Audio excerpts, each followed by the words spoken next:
Ce qui fait la spécificité du massif de Fontainebleau, c'est ces 20 000 hectares. C'est une forêt périurbaine proche de Paris qui accueille chaque année 17 millions de visites, parmi lesquelles des cavaliers, des cyclistes, des randonneurs pédestres et des grimpeurs. Alors, je m'appelle Alain Jolet, donc je suis à l'ONF depuis 1976 et à Fontainebleau depuis janvier 1998.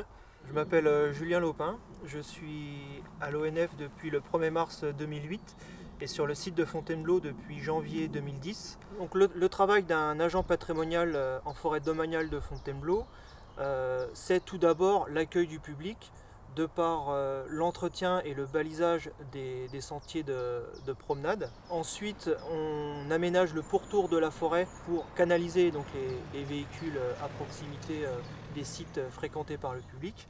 La tâche importante, c'est aussi la production de bois qui reste le cœur de métier de l'Office national des forêts.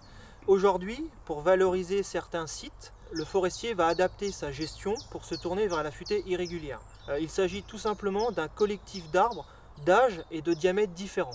Et le forestier, en fait, il va tout simplement gérer chaque arbre pour en tirer le meilleur profit. La futaie irrégulière est une technique qui va nous permettre de continuer nos prélèvements de bois tout en préservant un paysage qui répond à la demande sociétale et qui ressemble finalement à une forêt plus ou moins sauvage.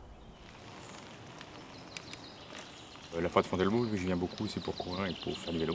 C'est une forêt qui m'attire, qui est vraiment très, très agréable. Il y a plein de chemins, il y a plein d'environnements, de solutions pour pouvoir ne jamais repasser au même endroit en vérité. C'est ça qui est assez agréable. Une autre facette du métier d'agent patrimonial, c'est la sensibilisation auprès du public au respect de l'environnement. Et le cas échéant, on est parfois amené à verbaliser des incivilités en forêt.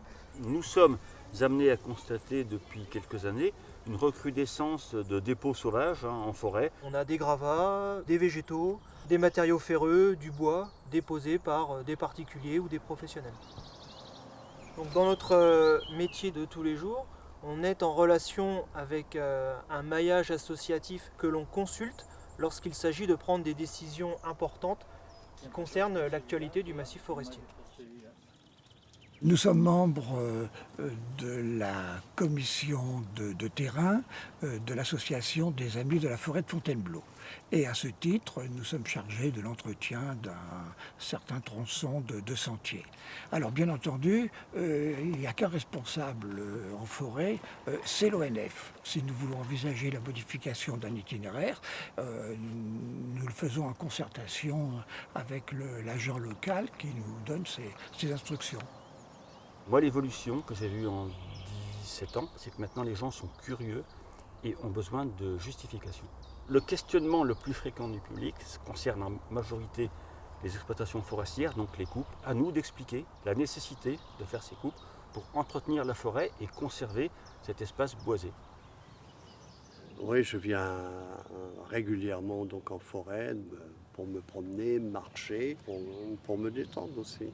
Ce qui m'a surpris, c'est que quand il coupe, disons, des arbres, il laisse les branches sur place. Alors je me dis, mais non, c'est pas bien, c'est pas entretenu. Mais en réalité, c'est fait pour réensemencer. Et d'ailleurs, si vous regardez sur certains panneaux, c'est mentionné. Ce qui est important dans ce type de forêt, c'est de faire passer un message à tous les utilisateurs sur notre façon de gérer cet espace et surtout d'être à l'écoute pour faire au mieux dans l'intérêt général.